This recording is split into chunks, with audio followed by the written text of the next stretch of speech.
Now what I've got on the bench today is an antenna that's a little bit big. I'm having to use the wide angle lens to film this. It's my slot antenna and it's 650 millimeters long. That's 65 centimeters long, so it's a bit of a big antenna, and it's also quite an interesting one. Somebody asked me recently about slot antennas, and I was trying to explain in the comments how they actually worked, but it's a little bit difficult to explain that in just a few sentences. So I thought I'd give you an overview of this antenna and also test this antenna, because it came to me. I originally wanted to shoot a video on it, never got round to it, and then it got stuck on a shelf. I've never even connected this antenna up to an alpha card. I've done absolutely nothing with it. It's just been sat on a shelf. So it should be interesting. We'll take a quick look at it, quick explanation of how these work and the feed system for this as well, and we'll take it over to the test bench. We'll give it a test on the network analyzer and also hook up an alpha card to it and just see what we can find out there. Now, as I said, this is a little bit of a beast. It is a 2.4 GHz slot antenna. It's got 8 slots on this side and it's got 8 slots on the opposite side. It is an omnidirectional antenna and it gives out around 12 dB of gain omnidirectionally. So this is one of the reasons why they're not so popular. This is a lot of aluminium you know, in this. I mean, it's not too light, and for 12 dB, you know, it's a lot of antenna just to come up with 12 dB.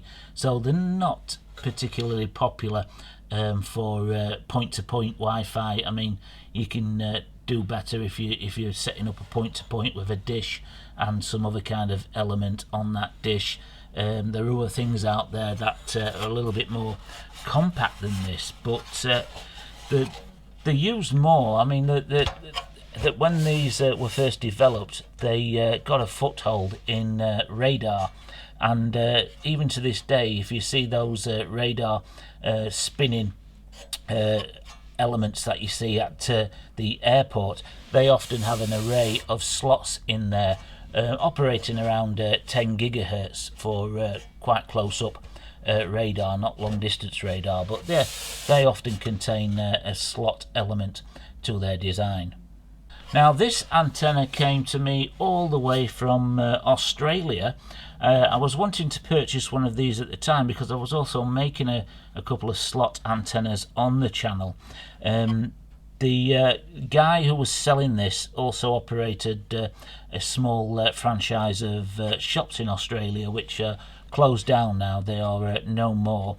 That just sold RF parts and that sort of thing, little connectors, antennas, and you know, things you can use on your test equipment. And I was kind of negotiating with him, trying to find the cheapest way to get this to me, but it turned out he was planning on coming to the UK to visit family, so he actually brought this all the way from Australia in his suitcase. So I don't know what customs thought if they took an x-ray of this, but he never got questioned on it, and as soon as he landed in the UK, he posted it to me. So it is a little bit heavy. It would have cost quite a bit of money to get to me from Australia using the postal service, but as I said, I've had this for a while and I kind of forgot about it, but I thought we'd take a look at it today. Now, as I said, this is an 8-slot antenna. It's got 8 slots on this side and 8 slots on the opposite side, and we'll talk about the slots in a moment and how they actually radiate radiation. But I want to talk about the feed element here, because that's often overlooked, and you can find pictures of things like this on the internet, but very rarely do they show you the feed. So it's quite simple. I'm just going to unscrew it from here, remove it, and then we can take a closer look at it. So this is the feed then. It's on quite a chunk of aluminium. It's almost 6 millimeters thick. And we've got this arrangement here, this L-shaped arrangement. We'll take some measurements in a moment, but it's fitted in down inside the this is the waveguide section here, and it's fitted in with screws held in place there, and this end of the element is fitted in there with another screw, and that's it. That is the simple feed for a slotted waveguide. Really simple, but let's take a closer look at this and take some measurements. So the feed itself is 34.8 millimeters long, and the tube is almost 8 millimeters in diameter. I'd say it is 8 millimeters. There you go, 8 millimeters in diameter. And the length of this brass tubing down here,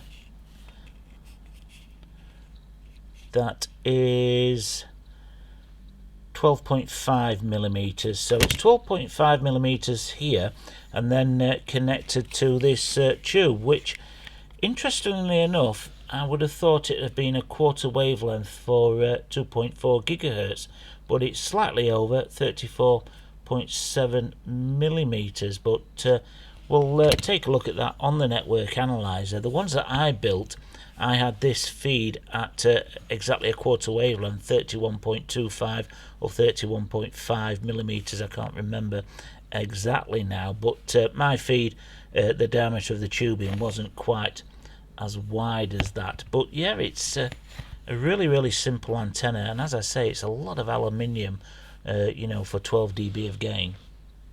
Now let's take a quick look at the theory, just to have a look at how this antenna works and how it radiates.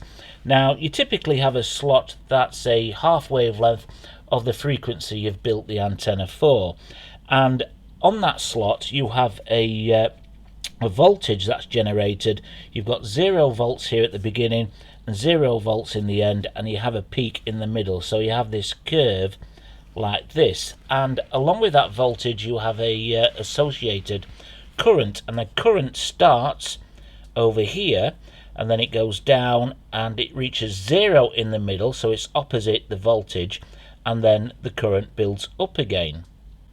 Now, on most antennas, it's the voltage and the current that allows an antenna to radiate, but unfortunately the current on this particular design cancels itself out. It goes along here and then it goes on the opposite direction here, so it cancels itself out to be completely 0. So what is in fact making this antenna work? And what is making this antenna work is the E field. The E field goes into this direction here, so it's going across the slot, not from lengthways. So it's not going from here to here, it's going across the gap like so, because it's running in line with the voltage and the current and the produced E field. So what we can say with this design is that the E field is the thing that's producing the radiation, that's allowing the antenna to radiate out. If it didn't produce the E field, then it wouldn't work. It would produce no radiation.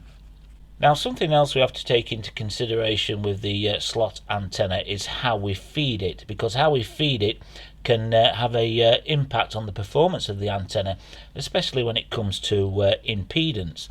Now, we've got the ground plane here, and we have the slot cut out of the ground plane, an air gap there, and you want to feed it not on the end or not in the middle. It's just slightly off here, normally about a quarter wavelength, but not always, can be a little bit less, and you feed it in these two areas here.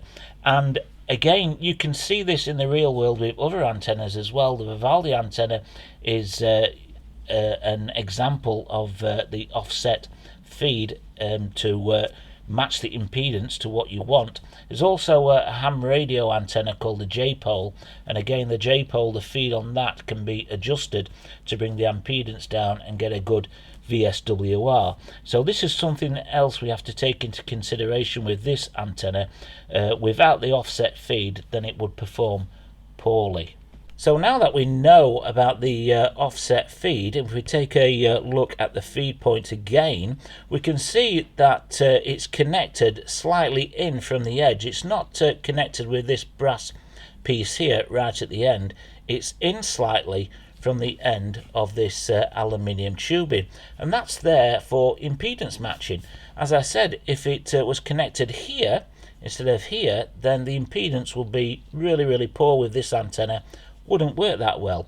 So that is how the impedance matching on this particular antenna is overcome, by having this just in from the edge a little bit.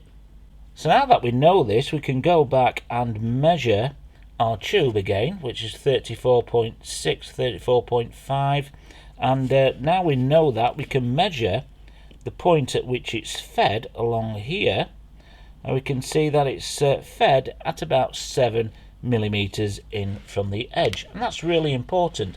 Again, I love adjustable antennas, and this is probably something you can rig up to make this adjustable if you have the equipment to test for the VSWR, and really dial it in. But you can see here, that's how they're getting the impedance matching. So something that seems really simple at first when we first looked at this, when we've looked at a little bit of the theory, and trust me, I'm only scratching the surface of the theory of this antenna, but now we know enough to know why this is slightly offset. So now that we have a an understanding of how this antenna works, we can take it over to the network analyzer and take a look at its output over there, and we can also hook it up to an alpha card and give it a test here in the lab as well. But one thing I don't know at this moment in time is what part these fins on the sides are playing. I don't know if it's manipulating the radiation pattern or something like that, giving it more gain, more reflective. I really don't know, but maybe somebody in the comments can tell us. As I said, a waveguide slot is not a particularly common antenna, not even in ham radio circles. And remember, I'm not a ham radio operator, but even in their circles, it's not what you would call a popular antenna. So here it is on the test bench then, and I have to say it is a little bit of a beast, but it's on there and we're getting a nice output on the network analyzer. So here we are on the network analyzer then, and I'm scanning from 1.5 gigahertz over here up to 3 gigahertz, and we've got this lovely dip here right in the Wi-Fi spectrum. We're looking at 242 gigahertz there, going down 249 gigahertz, 255 gigahertz. So beautiful dip, bang in the middle of the Wi-Fi spectrum. It's really going to do the job as an antenna, and I have to say that's an impressive frequency response. I didn't expect it to look like that, but that's really nice. And if you're wondering what the VSWR is of this antenna, I've got the cursor set on 2.45 gigahertz there, and we're getting a VSWR of 1.64. So a really nice VSWR. I didn't expect it to be that low. I thought it'd be a little bit higher than that, but yeah, that's nice. So quite a nice antenna then over on the network analyzer. I was going to hook this up to an alpha card as well, but I'm not going to do that. I don't want the video to go on too long. Maybe I'll do a short video after Christmas. Maybe we'll hook it up and see what it can do compared to another very big omnidirectional antenna that we're going to be taking a look at. That's even bigger than this, and yeah, we can possibly test those two side by side, because that would be a pretty fair match then. But yeah, there's not a lot of information about these on YouTube in particular, and there's not much call for them either. They're not a popular antenna, but as you saw on the network analyzer, it's got a nice VSWR, a lot lower than what I thought it would for this big lump of aluminium.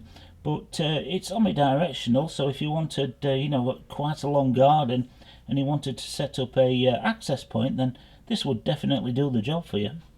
So as I said, hopefully you've got now a basic understanding of how a slot antenna works and how it radiates its energy. And if you did enjoy the video, please give it a thumbs up. Comments and questions, drop them below. I'll do my best to answer them. Hopefully you enjoyed this video, and hopefully you'll join me on the next one.